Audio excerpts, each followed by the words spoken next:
I am Sarah, a journalist who's never backed down from a story, no matter how dangerous. At 30, I've exposed corruption, broken scandals, and earned a reputation for fearlessness. But there's one fear I can't shake: the loss of my best friend, Emily. 3 years ago, she died in a car crash, her car plunging off a cliff on a rainy night. The police called it an accident, but I know better. Emily was too careful, too alive, to die so senselessly. Emily and I were inseparable, two dreamers who met in college and swore to change the world. She was a journalist too, always chasing the next big story. Her death left a void I've never filled, a wound that festers with every unanswered question. Why was she on that road? What was she working on? I've spent years combing through her notes, her emails, anything that might explain what happened. One night, as I sift through her old laptop, I find an encrypted file I hadn't noticed before. After hours of trial and error, I crack it open. Inside is a single document: names, dates, and locations tied to a human trafficking ring. Emily's handwritten notes in the margins scream urgency. They're watching me. My heart races. This is no accident. She was onto something big and it got her killed. I decide to pick up where she left off to finish her story. It's reckless, but I owe her that much. I start digging, cross referencing her leads with public records, chasing whispers of an organization so powerful it operates in the shadows. But the deeper I go, the more I feel eyes on me: a car lingering too long outside my apartment, a stranger watching from across the street. I tell myself it's paranoia, but my gut knows better. I'm not just chasing the truth, I'm being hunted. My investigation consumes me. I work late into the night, fueled by coffee and guilt. Emily's document leads me to a shell company, Nexus Global, linked to missing women across the country. I track down a former employee, a nervous man named Tom, who agrees to meet me in a crowded cafe. He's jittery, his eyes darting to the door. Emily was close, he whispers. Too close. They took her out. Before I can ask more, he bolts, leaving me with a name: Victoria Stone, a philanthropist rumored to be the organization's mastermind. I try to verify Tom's claims, but every lead hits a dead end.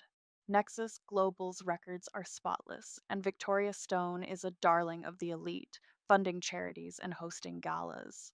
Could she really be a monster? I hack into Emily's old cloud account, hoping for more clues. That's when I notice it. My phone glitches, my laptop freezes. Someone's trying to breach my system. I unplug everything, my heart pounding. They know I'm looking. The next day, my apartment is trashed, drawers emptied, papers scattered, nothing stolen, but the message is clear: stop. I don't. I can't. I reach out to a contact at the police, Detective Ryan, who warns me to back off. "You're in over your head, Sarah," he says. Emily was too. His words sting, but they only fuel my resolve. Then I get a cryptic email from an anonymous source: "Meet me at the old warehouse on Pier 17. Come alone." Against my better judgment, I go. The warehouse is dark, the air thick with dust. A man steps out of the shadows, introducing himself as Mark, Emily's former colleague. He claims she trusted him, that they were investigating Nexus together. "She was betrayed," he says. "Someone close to her sold her out." He offers to help, but his story feels rehearsed, his smile too smooth. I thank him and leave, my instincts screaming not to trust anyone. The stakes climb higher, and I'm running on fumes. Mark keeps contacting me, feeding me tidbits about Nexus, bank accounts, coded messages. I verify what I can, but doubt gnaws at me. Is he helping me or leading me into a trap? I start tailing Victoria Stone, attending her public events under a fake name. She's magnetic, her speech is flawless, but I catch her exchanging glances with a man I recognize from Emily's notes, a fixer known for making problems disappear.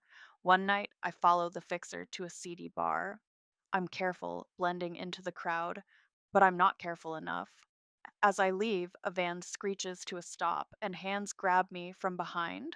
A hood is thrown over my head, and I'm shoved into the vehicle. Panic surges, but I force myself to stay calm, memorizing sounds, smells, anything that might help me later. I'm taken to a basement, the air damp and cold. The hood comes off, and I'm face to face with Victoria Stone. She's calm, almost regal, her voice like silk. You're just like Emily, she says. Curious, stubborn, dangerous. She reveals a truth that shatters me. Emily wasn't just investigating Nexus. She was part of it, skimming profits, playing both sides. When she got greedy, they killed her. You're on the same path, Victoria warns. Walk away, or you'll end up like her. Her words cut deep. Emily, my Emily, a traitor. I refuse to believe it, but doubt creeps in. Victoria's men let me go, a warning to stay silent. I stumble home, my mind reeling. Was everything I knew about Emily a lie? I dig through her notes again, finding inconsistencies, payments she couldn't explain, meetings she never mentioned. The truth is slipping through my fingers, and I'm not sure I want to catch it. I'm battered, but not broken. If Emily was flawed, that doesn't erase what we had. I owe her justice, not judgment. I compile everything, Emily's files, my findings, Mark's tips, into a damning expose, but I need proof to bring Nexus down. I set a trap, leaking false information to Mark that I've found a key witness.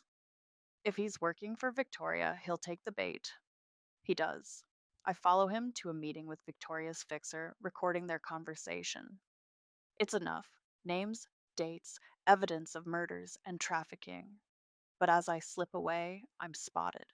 A chase ensues through the city's back streets, my lungs burning, my heart pounding. I lose them in an alley, but I know time's running out. I send the expose to every major outlet, ensuring it can't be buried. The story breaks the next morning, and Nexus crumbles. Victoria is arrested, her empire exposed, but the victory is hollow. I sit in my apartment staring at a photo of Emily and me, laughing at a beach years ago. Was she a hero or a villain? Maybe both. I'll never know the full truth, and that's a wound I'll carry forever. I'm not the Sarah I was. I've lost my faith in people, in justice. But as I walk outside, the wind carries a whisper, a memory of Emily's laugh, her courage. She'd be proud, not because I finished her story, but because I found the strength to tell mine.